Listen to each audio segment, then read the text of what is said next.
Gujarat's #1 engineering university, Sankalchand Patel University, 9642706257.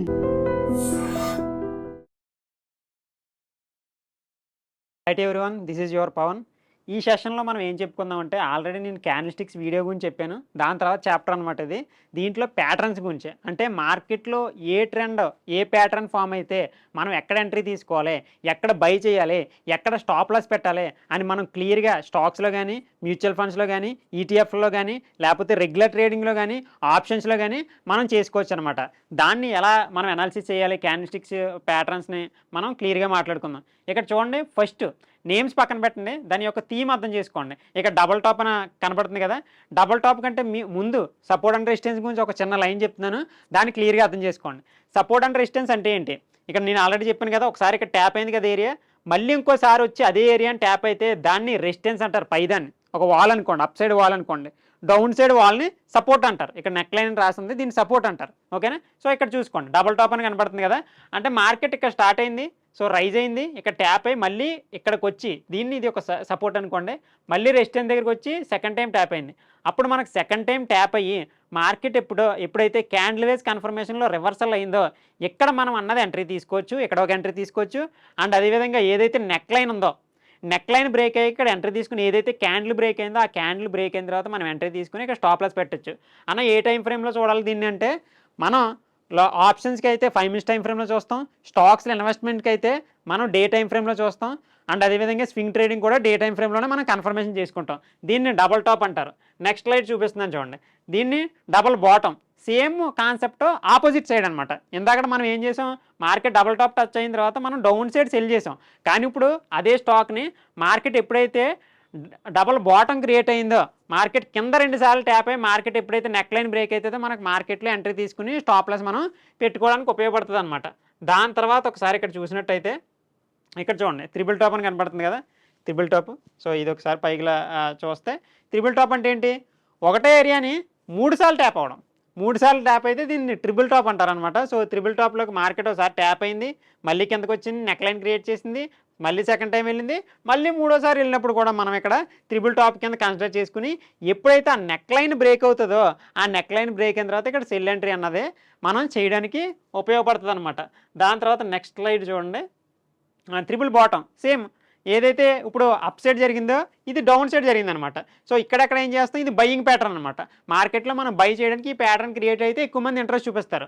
ఇలా trend start అయింది కదా, ట్రెండ్ స్టార్ట్ అయ్యి స్లోలీ డౌన్ సైడ్ వచ్చింది, ఇక్కడ 1, మళ్ళీ 2, ఇక్కడ 3 ట్యాప్ అయ్యి ఎప్పుడైతే ఆ నెక్ లైన్ అంటే మల్టిపుల్ టైమ్స్ ఇక్కడ ట్యాప్ అయ్యి కింద పడిపోతుంది కదా, సో ఎప్పుడైతే ఆ నెక్ లైన్ బ్రేక్ అయిందో ఆ నెక్ లైన్ బ్రేక్ అయ్యగానే ట్రెండ్ అన్నదే మార్కెట్ మళ్ళీ అప్ ట్రెండ్కి రివర్సల్ పడింది అనమాట.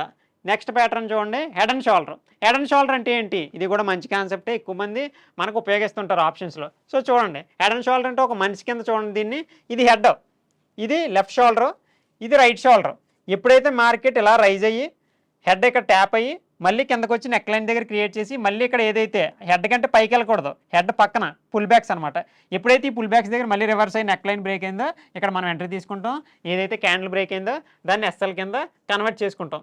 ఇక్కడ ఈ పీడిఎఫ్ కావాలనుకుంటే ఎవరైతే కావాలనుకుంటున్నారో కింద కామెంట్లో పీడిఎఫ్ అని కామెంట్ చేయండి, మన స్క్రీన్ మీద నెంబర్ కనపడుతుంది కదా, దానికి వాట్సాప్ మెసేజ్ చేయండి, నేను మీకు ఆ పీడిఎఫ్ అన్నది సెండ్ చేస్తాను. ఓకేనా? So okay, done. తర్వాత సేమ్ రివర్సల్లో మనకి హెడ్ అండ్ షోల్డర్ అనమాట. ఎప్పుడైతే డౌన్ సైడ్ క్రియేట్ అయింది, ఇది అప్ సైడ్ బై చేయడానికి అర్థమవుతుంది, మీకు ఇందాక చెప్పిన దాన్ని బట్టి ఇది కూడా అర్థమవుతుంది. దాని తర్వాత రైజింగ్ వెడ్జ్. రైజింగ్ వెడ్జ్ అంటే ఏంటో చూడండి, రైజింగ్ వెడ్జ్ అంటే మార్కెట్ ఎప్పుడైతే స్లోలీ ఇలా ట్రెండ్ కంటిన్యూ అయ్యి ఒక వీ షేప్ అన్నది ఇలా ఇలా లాంగ్లో ఇలా క్లోజ్ అవుతుంది కదా, అంటే దీని యొక్క ప్రెజర్ అన్నది స్లోగా తక్కువ అవుతుంది. సో ఎప్పుడైతే ఆ ప్రెజర్ని ఎప్పుడైతే బ్రేక్ ఇస్తుందో మనం ఆ క్యాండిల్ ఎంట్రీ తీసుకుని, ఏదైతే ఈ up side line trend line ఉందో ఆ ట్రెండ్ లైన్ దగ్గర స్టాప్ లాస్, ఈ ట్రెండ్ లైన్ ఏదైతే బ్రేక్ అయిందో దాన్ని ఎంట్రీ కింద మనం తీసుకోవచ్చు అనమాట. సో నెక్స్ట్ ప్యాటర్న్ చూద్దాం, ఫాలింగ్ వెడ్జ్. ఫాలింగ్ వెడ్జ్ అంటే ఇందాక అప్ సైడ్ బ్రేక్ అవడానికి అదే డౌన్ సైడ్ బ్రేక్ అవడానికి ఎంట్రీ చెప్పాం కదా, ఇది అప్ సైడ్ బ్రేక్ అవడానికి ఎంట్రీ. మార్కెట్ కిందకి ఇలా డౌన్ ట్రెండ్ క్రియేట్ చేస్తే ఆ డౌన్ ట్రెండ్ ఎప్పుడైతే ఇక్కడ బ్రేక్ అవుతుందో మనం ఫాలింగ్ వెడ్జ్లో మనం ఎంట్రీ అన్నది తీసుకుంటాం అనమాట. ఓకేనా? దాని తర్వాత ఇక్కడ చూడండి,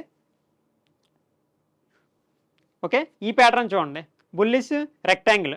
నేమ్స్ పక్కన పెడితే కాన్సెప్ట్ అర్థం చేసుకోండి. ఇప్పుడు మార్కెట్ ఇక్కడ రైజ్ అయింది, ఇక్కడ రైజ్ అయ్యి ఈ ఏరియాలోనే ఇక్కడ ఒక 100 ఉందనుకోండి, ఇక్కడ 90 ఉందనుకోండి, మార్కెట్ అన్నది ఆ ఏరియాలోనే ఫ్లక్చువేట్ అయ్యి ఒక ప్రెజర్ కుక్కర్లో అక్కడే మనకు ప్రెజర్ అన్నది జనరేట్ అయ్యి ఆ ప్రెజర్ని ఎప్పుడైతే మార్కెట్ ఇక్కడ బ్రేక్ ఇచ్చిందో దాని కింద మనం స్టాప్ లాస్ ఎంట్రీ కింద ఇక్కడ పెట్టుకోవడానికి ఉపయోగపడుతుంది అనమాట.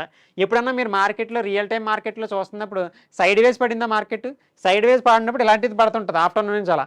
అప్పుడు ఎప్పుడైతే ఈ ఏరియా బ్రేక్ అవుతుందో మనం ఎంట్రీ తీసుకోవడానికి మనకి ఉపయోగపడుతుంది అనమాట.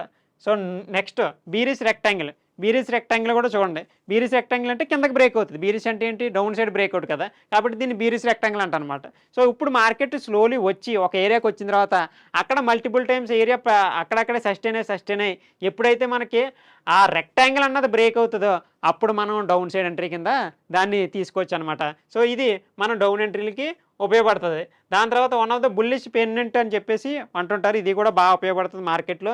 ఎప్పుడైతే ఇలా ఫ్లక్చువేట్ అయ్యి ఆ ఏరియా అన్నది చిన్నదవుతా, ఎప్పుడైతే ఆ ఏరియాని ప్రీవియస్ పుల్ బ్యాక్ని, ఇదొక పుల్ బ్యాక్, దీని తర్వాత ఇదొక పుల్ బ్యాక్, దీని తర్వాత ఏదైతే ఆ పుల్ బ్యాక్ని బ్రేక్ ఇచ్చేసిందో అప్పుడు మనం ఎంట్రీ కింద తీసుకుని ఏదైతే క్యాండిల్ బ్రేక్ ఇచ్చిందో దాన్ని ఎంట్రీ కింద తీసుకుంటాం అనమాట.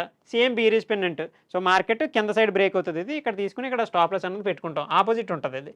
సో తర్వాత ఫ్లాగ్ అంటే జాతీయ జెండా ఉంటుంది కదా, జాతీయ జెండాలో చూడప్పుడు మార్కెట్ అన్నది రైజ్ అయింది, అక్కడక్కడే ఫ్లక్చువేట్ అయితే ఫ్లాగ్ క్రియేట్ చేసింది. ఆ ఫ్లాగ్లో వచ్చిన ఏరియా ఏదైతే ఉందో ఆ సస్టైనిటీ ఏరియా ఏదైతే ఉందో ఆ సస్టైనిటీ ఏరియా ఎప్పుడైతే బ్రేక్ అవుతుందో మార్కెట్లో మనం ఎంట్రీ తీసుకుని ఆ ఫ్లాగ్లో మనం ఏదైతే క్యాండిల్ బ్రేక్ ఇచ్చిందో దాని దగ్గర స్టాప్ లాస్ కింద అది బ్రేక్ అయిన తర్వాత ఎంట్రీ కింద మనం కన్వర్ట్ చేసుకోవచ్చు అనమాట. దాని తర్వాత బుల్లిష్ ఫ్లాగ్, ఓకే, ఇది అయిపోయింది. దాని తర్వాత బీరిష్ ఫ్లాగ్ అంటే ఈ ఫ్లాగ్ మీకు పడుకోబెట్టిన జాతీయ జెండాలా ఉంటుంది. సో ఎప్పుడైతే మనకి చూడండి ఇలా ఉండి ఫ్లాగ్ ఉంది కదా, ఎప్పుడైతే మళ్ళీ ఫ్లాగ్ డౌన్ సైడ్ బ్రేక్ అవుతుందో మనం దీన్ని డౌన్ ఎంట్రీ కింద కూడా తీసుకోవచ్చు అనమాట. సో దాని తర్వాత బుల్లిష్ కప్ అండ్ హ్యాండిల్, ఇది చూడండి, ఇది మనకి ఎక్కువగా డే టైం ఫ్రేమ్లో స్టాక్స్లో వస్తుంటుంది అనమాట. ఇప్పుడు స్టాక్ మార్కెట్ అన్నది ఫాల్లో ఉంది కదా, ఈ ఫాల్లో మనం స్టాక్స్లో బై చేయడానికి మనకి ఇది ఉపయోగపడుతుంది. ఎప్పుడైతే మనకి ఇలా మార్కెట్లో డే టైం ఫ్రేమ్ ఇలా యూ షేప్ క్రియేట్ అవుతుందో మళ్ళీ సస్టైన్ అవుతుందో, ఎప్పుడైతే ఆ యూ షేప్ అన్నది మళ్ళీ ఆ సస్టైన్ అయ్యి బ్రేక్ ఇస్తుందో అప్పుడు మనం ఎంట్రీ కింద ఏదైతే సస్టైన్ ఏరియా ఉందో దాన్ని స్టాప్ లాస్ కింద మనం కన్వర్ట్ చేసుకోవచ్చు అనమాట. అప్పుడు మార్కెట్లో మనకి ఎక్కువగా పాయింట్లు గ్రాప్ చేయడానికి ఉపయోగపడుతుంది. అండ్ అదేవిధంగా స్టాక్స్ని సెల్ చేయడానికి ఈ ప్యాటర్న్ అనేది ఉపయోగపడుతుంది. నార్మల్ ట్రేడింగ్లో అన్నా చేసుకోవచ్చు, తర్వాత సెల్ చేయడానికన్నా ఉపయోగపడుతుంది. సో సేమ్ ఇక్కడ రివర్సల్లో కప్ అన్నది రివర్సల్లో పడింది, సస్టైన్ అయింది, ఎప్పుడైతే ఇక్కడ బ్రేక్ అయిందో మనం అక్కడ ఎంట్రీ కింద తీసుకోవచ్చు అనమాట. తర్వాత ట్రయాంగిల్ చూడండి, ఇది కూడా బాగానే ఉపయోగపడుతుంది. మీకు ఇప్పుడు దాకా చెప్పిన కదా అదే ప్రాసెస్. ఇది రెసిస్టెన్స్ కింద, ఇది సపోర్ట్ కింద ప్లే చేస్తుంది. ఎప్పుడైతే మార్కెట్ ఈ ఏరియాని ఇక్కడ బ్రేక్ ఇస్తుందో మనం డౌన్ సైడ్ ఎంట్రీ కింద, లేకపోతే ఈ రెసిస్టెన్స్ని బ్రేక్ ఇస్తుంది ఈ ప్రెజర్లోంచి, అప్పుడు మనం బై ఎంట్రీ కింద మనం ప్లాన్ చేసుకోవచ్చు అనమాట.